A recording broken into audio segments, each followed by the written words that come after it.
এ ভাই দাদা দাদা, কি হচ্ছে? কোথায় ছিল তুই? কদিন আগে মাধ্যমিক পরীক্ষা দিয়েছিলাম, রেজাল্ট বেরিয়েছে নাকি দেখতে গেছিলাম।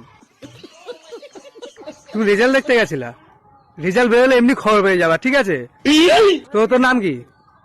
তোমারও বন্ধু তোমার বাবারও বন্ধু, তোমারও বন্ধু তোমার বাবারও বন্ধু। মানে? আমার নাম দীনবন্ধু। দীনবন্ধু, ও আচ্ছা। তো বাবার নাম কি? দীপক। দীপক? দীপক? और अभी तो रुको, क्लाइमैक्स अभी बाकी है। বাবার নাম দীপক। ও আচ্ছা। তো তোকে দুখানা কোশ্চেন করবো, অ্যান্সার দিবে, হ্যাঁ? বলো। বলতো সাইক্লোন কাকে বলে? যে সাইকেল কেনার জন্য লোন তুলা হয় তাকেই বলে সাইকেলন। তাই? তো বলতো দেখি মালভূমি কাকে বলে? যেই ভূমিতে বসে মাল খাওয়া হয় তাকেই বলে মালভূমি। তোর মাল খাওয়া বের করছে, দাঁড়া।